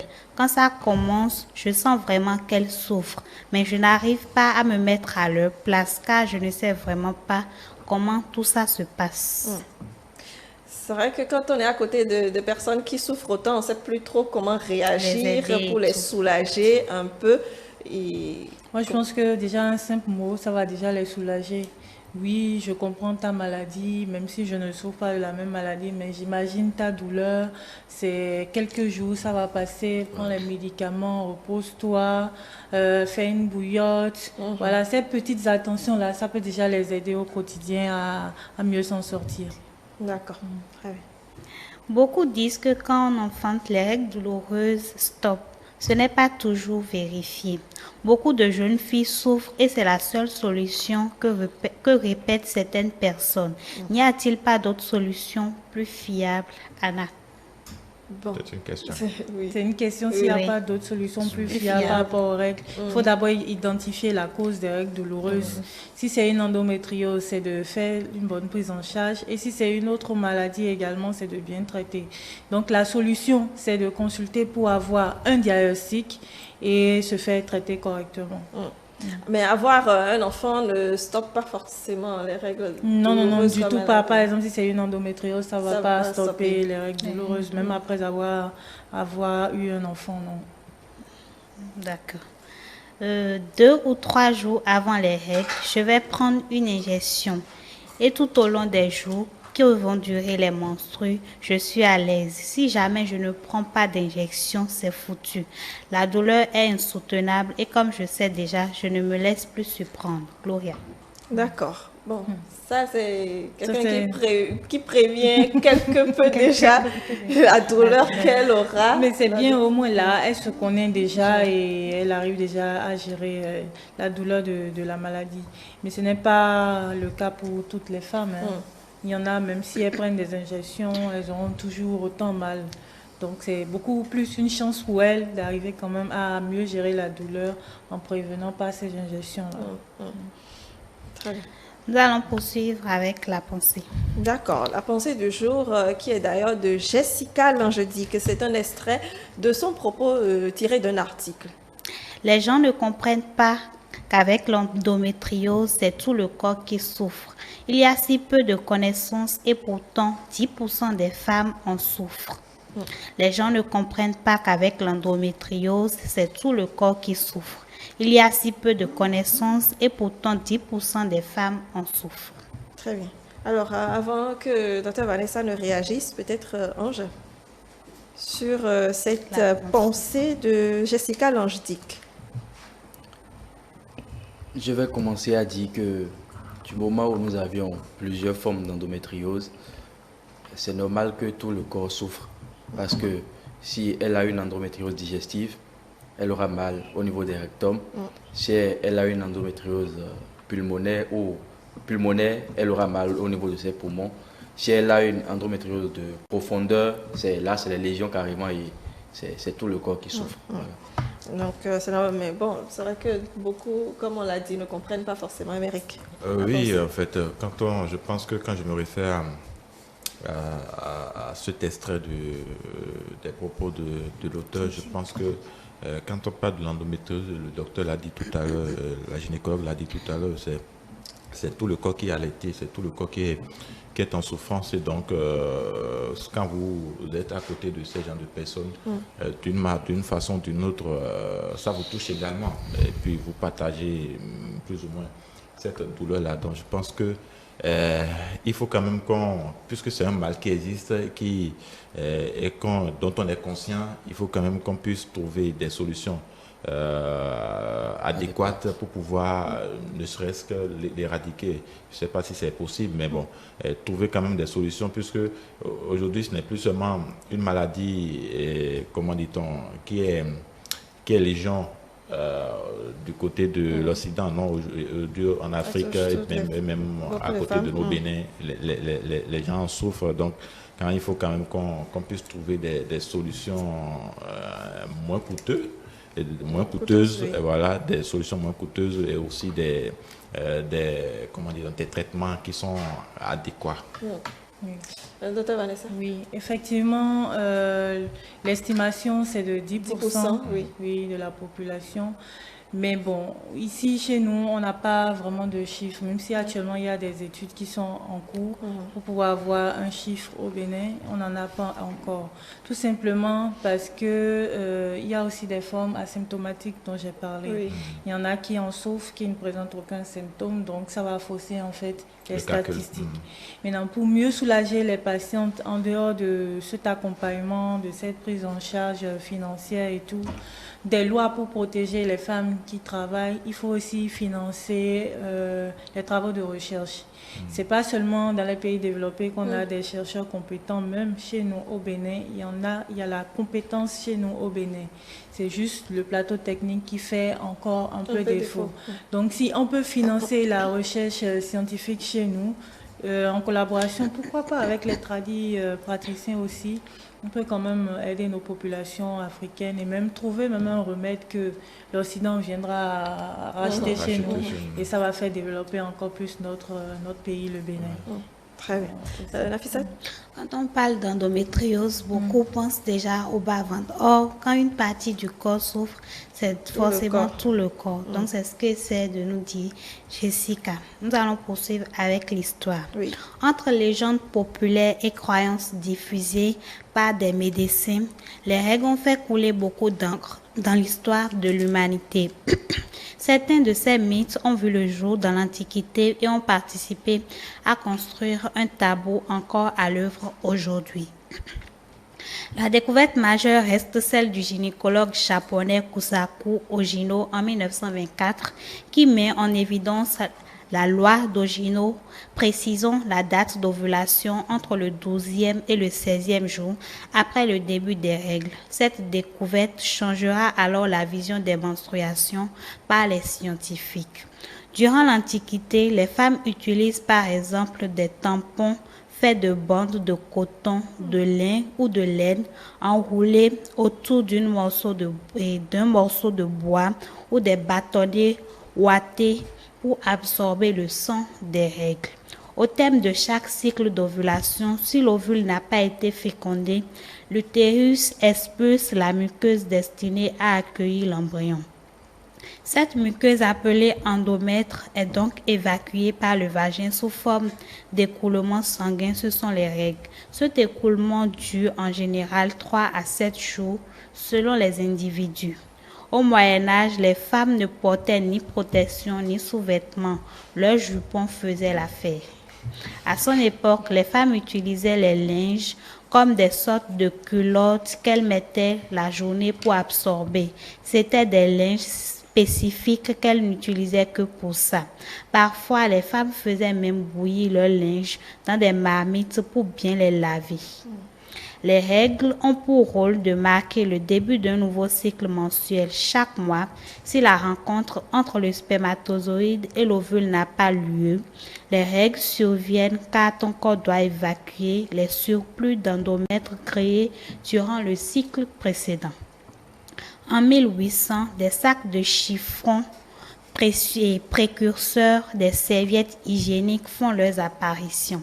En 1896, la première serviette hygiénique est commercialisée aux États-Unis par Johnson & Johnson, toutefois sans se populariser. Voilà un peu comment les femmes se débrouillaient au Moyen-Âge. Aujourd'hui, nous sommes pouvoir passer ces jours de règles là. Aujourd'hui, on a un peu plus de facilité, un peu plus, d'accord. Et aussi, il y a dans certains pays, certaines femmes peinent à se procurer les couches hygiéniques et tout. Donc, d'autres ont mis à la disposition des femmes une réduction pour pouvoir avoir accès aux couches, pour qu'elles puissent se protéger pendant ces périodes-là. Très bien. Merci, Nafissat. Alors, est-ce qu'on a quelques notes d'humour avant de poursuivre? Oui, il y a une femme qui dit, et les femmes pendant les règles, oui. La femme dit, tu peux arrêter de respirer s'il te plaît. Elle demande à l'homme, c'est ça? Tu peux arrêter de respirer s'il te plaît. Parce qu'elle est en règle. Est-ce que les hommes accepteraient d'arrêter de respirer pendant les règles des femmes? Non, quand même, je pense que c'est une blague. C'est une blague parce que vous êtes en monstrueux que moi, je vais arrêter. Mais en tout cas, il y a certaines personnes qui sont compréhensibles parce que les femmes sont généralement nerveuses. Oui, mal à l'aise, irritées facilement. Voilà. C'est comme ça. En tout cas, on les accompagne. Il y a un homme qui dit « Merci pour tout ce que tu fais pour nous. Je t'aime très fort. Je suis fière d'avoir une femme aussi belle et aussi forte. J'ai hâte que tu rentres à la maison ce soir. Je t'aime. » Et la femme répond « Laisse tomber. J'ai mes règles. » C'est comme un peu comme Amérique qui fait son phrase. Il fait son calcul. Ouais, je pense que en fait, c'est une privation du sommeil quand il s'agit de règles, surtout quand vous y apprêtez correctement et puis bon, on vous dit que bon, il y a du feu rouge, il faut vous arrêter. Donc je pense que bon, mais on arrive quand même à gérer. On entend aussi que pendant les règles, c'est possible. Est-ce que, avec votre permission, vous allez nous dire si il y a des inconvénients à cela? Ok, avoir des rapports lors des règles. On peut avoir des rapports sexuels sans inconvénients, il précise, sans inconvénients. Est-ce que faut pas passer leur avis? Oui, c'est possible d'avoir les rapports sexuels pendant les règles, mais les rapports sexuels pendant les règles augmentent les risques d'infection chez la femme. Okay. D'accord? Et aussi de transmission des infections sexuellement transmissibles, comme l'hépatite B, le VIH-Sida également. Donc, attention aux rapports sexuels pendant les règles. Également, il est possible d'avoir des rapports sexuels pendant les règles et de tomber enceinte. Donc, c'est pas parce qu'on est dans les règles qu'on a les rapports sexuels. Bon, ok. Là, je suis libre. Ah non, parce que si on a un cycle court, il y a les spermatozoïdes qui peuvent rester jusqu'à 5 jours dans les voies génitales de la femme. Donc, si vous faites les rapports sexuels pendant les menstruations et que les spermatozoïdes restent dans les voies génitales de la femme et que l'ovulation aura lieu 2 ou 3 jours après, vous comprenez qu'elle a des chances de tomber enceinte. Question se pose. Oui, le préservatif, oui, mais le préservatif, c'est un moyen de contraception qui n'est pas à 100% comme tous les autres moyens de contraception, toujours. La menstruation, normalement, évacue tout ce qu'il y a à l'intérieur. Ça, c'est ce que vous croyez. Il ne faut pas faire vos plans sur ça. Non, je ne vais pas dire ça. Les spermatozoïdes, c'est des organismes mobiles. Ils bougent. Oui. D'accord. Donc, ils sont faits pour lutter contre tous les obstacles pour pouvoir atteindre l'ovule. D'accord. Donc, il y en a qui sont robustes, qui peuvent quand même lutter contre le flux des règles et remonter dans l'utérus, remonter dans la trompe et aller attendre tranquillement l'ovulation. Eh bien, oui. Tranquillement. C'est bien dit ça. Alors, Nafisat. Nous allons poursuivre avec les notes d'humour. Oui. J'espère que tu passes une excellente journée, ma chérie. Je t'aime. Tu sais, mon cycle mensuel et tu suis mon cycle mensuel encore. Pas vrai. Tu sais que je vais bientôt avoir mes règles. Oui, j'ai eu une alerte sur mon téléphone ce matin et ça te fait rire. Je fais exprès de mal ranger les couverts. Donc, dans le lave-vaisselle ce soir, comme ça, tu pourras me crier dessus. Donc, il sait déjà qu'elle sera nerveuse. Voilà. Et donc, elle pourra facilement se défouler. Hein. On crée toutes les conditions pour qu'elle puisse se défouler facilement. D'accord. Jour normal et jour de période.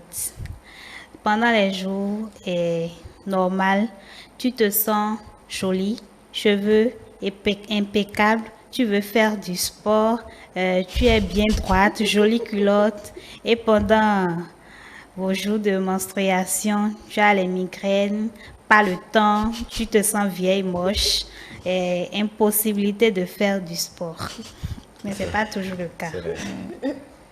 Quand une femme, c'est vrai que ça montre vraiment deux états d'esprit complètement différents que peut traverser une femme entre, disons, hier et aujourd'hui, quoi. En fait, il faut dire que ce n'est pas seulement, bon, ça n'a pas que des conséquences négatives, hein. Ça a aussi des conséquences positives, parce que ça discipline la femme aussi. Ah. Oui, ça discipline la femme qui est tout le temps agitée pendant ses jours normaux. Elle se range correctement et puis... Vous voyez, c'est aussi une conséquence politique. Si vous le dites. De toute façon, les règles viennent un peu rassurer la femme. C'est vrai que ce sont des moments qu'on peut-être appréhende toujours un petit peu parce que ça gêne, on n'est pas forcément à l'aise, on est un peu nerveuse, irritée et tout ça. Mais ça vient rassurer qu'on est quand même un peu en bonne santé, ou bien qu'on n'a pas quelque chose à se préoccuper de ce côté-là, du côté de sa santé. Oui, exactement. Alors, Nafisat, on a parlé d'endométriose. Je ne sais pas si vous, peut-être pas personnellement, mais si vous avez dans votre entourage des femmes qui en souffrent ou bien qui en ont souffert. C'est au collège que j'ai su qu'on pouvait souffrir comme ça, parce que chez moi, ni maman ni mes soeurs ne souffrent de ça, donc je ne connaissais pas vraiment. Et quand je voyais les filles avec tant de douleur, ça me faisait mal. Je me demandais si c'est vraiment la même chose qu'on voit tous les mois qui fait ça. Donc c'est avec le temps que j'ai appris, j'ai su qu'il y a des femmes qui souffrent vraiment de cela. Et depuis ce temps, je me sens vraiment heureuse et je vois que c'est une chance pour moi de ne pas souffrir de ce mal-là. Oui, absolument. Il faut se sentir chanceuse. Alors, il reste quelques minutes pour boucler ce plateau. Nous avons dit essentiellement beaucoup de choses. Je voudrais quand même qu'on puisse faire un petit récapitulatif pour nos téléspectateurs qui nous ont suivis depuis au moins. Qu'est-ce qu'ils doivent retenir avant qu'on ne ferme ce plateau avec nos médecins? Ce qu'ils doivent retenir, c'est que l'endométriose, c'est une affaire qui nous concerne, nous tous. Ce n'est pas seulement une histoire de femmes, ça concerne les hommes, ça concerne toute la société. Et que c'est une maladie qui est fréquente et sa fréquence est sous-estimée, surtout au Bénin, parce qu'on n'a pas les données là-dessus. Qu'il y a des formes où la femme n'a aucun symptôme, du coup, on ne sait pas si elle souffre d'endométriose ou pas. et aussi rappeler ce que c'est que l'endométriose. Oui. C'est la localisation en dehors de la cavité utérine de ce tissu qui tapisse cette cavité qu'on appelle endomètre. Et que cette cellule-là réagisse également aux stimulations des ovaires. Et ces cellules-là vont saigner pendant les règles et créer une inflammation locale au niveau des tissus, responsable le plus souvent de douleurs. Comme symptômes, à part les douleurs atroces que l'on retrouve pendant les règles, on peut avoir des envies fréquentes d'uriner pendant les règles, on peut avoir une diarrhée ou une constipation, ballonnement, des maux de tête, des douleurs dans tout le ventre ou dans le bas-ventre, des douleurs au niveau des épaules. On a aussi des localisations atypiques de l'endométriose comme au niveau de la peau, avec la peau qui peut saigner surtout au niveau de l'ombilic. On peut avoir aussi des larmes sanglantes qui vont couler. Comme conséquence grave, dans nos milieux, nous avons l'infertilité qui touche le couple. L'infertilité qui est due à une mauvaise ovulation, à la dégradation du milieu de fécondation et à un problème d'implantation de l'œuf après la fécondation. Nous avons aussi des facteurs de risque de l'endométriose et comme facteur de risque, nous avons des problèmes d'immunité chez la femme, donc une baisse de l'immunité, que ça soit acquis ou naturel. Nous avons les femmes qui ont des cycles menstruels très courts, les femmes qui ont eu les premières règles avant l'âge de 12 ans, les femmes qui n'ont jamais été enceintes et nous avons une consommation aussi excessive de viande rouge. Oui. Donc, comme facteur protecteur, nous avons rappelé que l'allaitement maternel diminuait le risque d'avoir une endométriose et la consommation de fruits et légumes également. Après, nous avons abordé le traitement. Le traitement pour guérir complètement de ce mal, c'est la ménopause qui peut être naturelle ou provoquée. Provoquée, c'est par voie chirurgicale où on va enlever les ovaires chez la femme. Dans les cas où on ne peut pas faire recours à ce traitement-là, on est obligé de traiter les symptômes de la maladie. Donc, on traite la douleur avec les antalgiques, les anti-inflammatoires. On met un traitement hormonal pour régler un peu le déséquilibre hormonal et limiter quand même la symptomatologie par rapport à la localisation anormale de ces cellules de l'endomètre. Et pour le traitement de l'infertilité, nous avons les médicaments, la chirurgie et les moyens, les méthodes d'aide médicale à la procréation. Très bien. Voilà. On a une préoccupation. Oui. Et pourquoi faut-il prendre un traitement qui stoppe les règles pour lutter contre l'endométriose? N'est-ce pas dangereux de ne pas avoir ces règles? Non, ce n'est pas dangereux de ne pas avoir ces règles, puisque les règles, c'est un processus physiologique. C'est un cycle qui se répète. C'est parce qu'il n'y a pas eu une grossesse qui a commencé que l'endomètre qui s'est préparé pour accueillir justement cette grossesse doit s'éliminer. Donc, c'est un problème, c'est un processus physiologique. Pourquoi bloquer les règles? C'est parce que la symptomatologie de l'endométriose est liée aux hormones que sécrètent les ovaires. Donc c'est parce que les cellules de l'endomètre répondent aux stimulations des hormones sécrétées par les ovaires que ça majore les signes d'endométriose. Donc le fait de bloquer les règles, en fait, on met les ovaires au repos. Comme on met les ovaires au repos, il n'y a plus ces hormones-là qui sont stimulées. Donc, il n'y a plus le cycle mensuel où l'endomètre va pousser pour accueillir une envie. Il n'y a plus ça. Tout est mis au repos. Raison pour laquelle on donne ces médicaments-là pour mettre les ovaires au repos. Et comme ça, les cellules qui se sont retrouvées ailleurs ne pourront plus non plus créer cette inflammation et ça va arrêter la symptomatologie. Alors, est-ce que justement, c'est un traitement qui peut intervenir à chaque règle ou bien c'est une fois en passant? Parce que si ça doit intervenir à chaque règle, est-ce qu'il n'y aurait pas problème par la suite? Voilà, c'est ça la difficulté pour le traitement hormonal qui arrête complètement les menstruations. C'est que c'est un traitement qu'on ne peut pas prendre au long cours. On ne peut pas le prendre sur 1 an, 2 ans, 3 mois.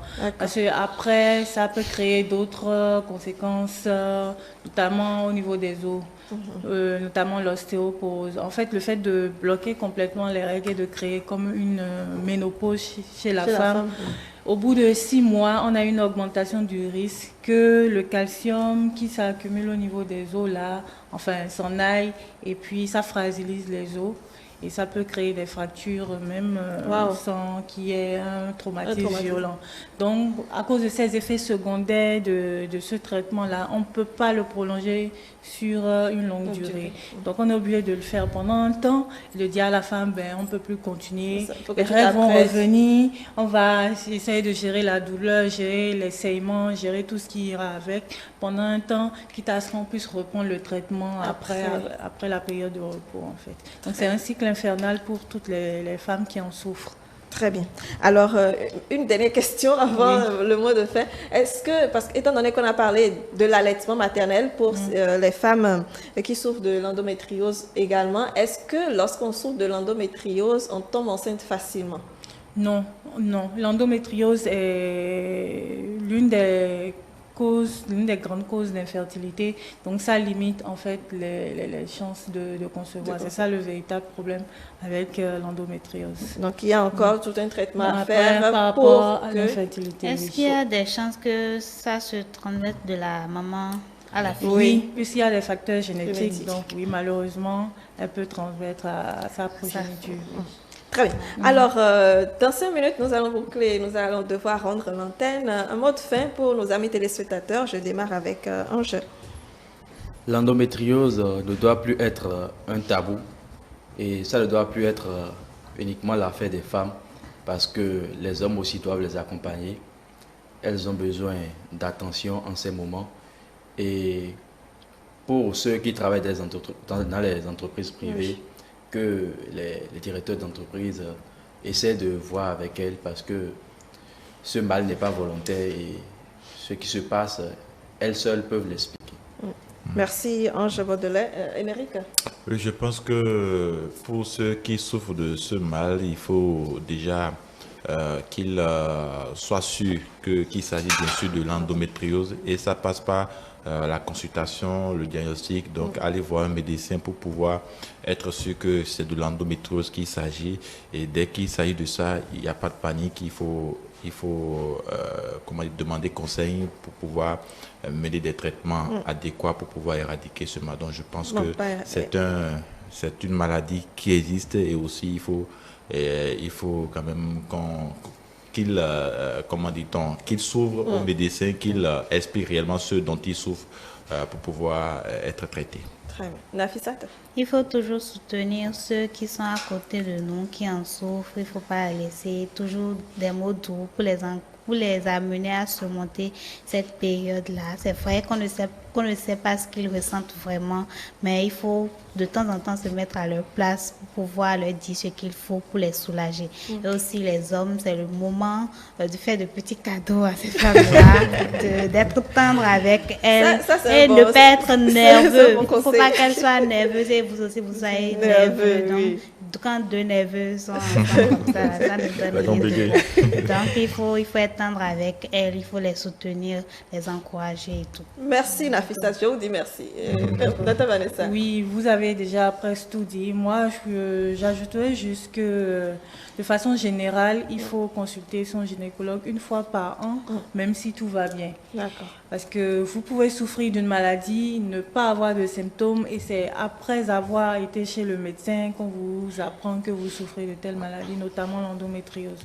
Donc n'hésitez surtout pas à aller chez le gynéco. Au moins on vous fera le dépistage des différents cancers qui tuent les femmes, comme le cancer du sein, le cancer du col de l'utérus. Et ça vous serait beaucoup plus bénéfique par rapport à votre santé. Merci beaucoup à vous. Alors, je dirais simplement que si vous souffrez de règles douloureuses, j'y arrive, vous ne souffrez pas forcément de l'endométriose. Mais si c'est le cas, alors je vous conseille tout simplement d'aller vous faire consulter et pour savoir exactement de quoi vous souffrez afin que le corps médical puisse vous aider à gérer ces douleurs-là et trouver un traitement qui vous arrange pour subvenir à vos besoins et autres pendant ces moments de règles. Et si vous êtes homme et que votre femme en souffre, comme on l'a dit sur le plateau, c'est le moment de l'accompagner énormément, de la soutenir, parce qu'elle ne l'a pas voulu, elle ne l'a pas choisi, pas du tout. Elle s'y est confrontée et puis elle n'a pas le choix. Donc, aidez-la tout simplement à vivre. C'est bon, même si ça vient chaque mois, c'est difficile, néanmoins, Elle doit y faire face de toute façon. Merci à vous si vous nous avez suivis depuis le début de cette émission. Surtout, prenez le rendez-vous pour demain. Dr Vanessa Ressou, merci. Vous êtes gynécologue émérite Ressou, Ange Baudelais. Et Nafissatou Hassani, je vous souhaite une excellente journée. Merci.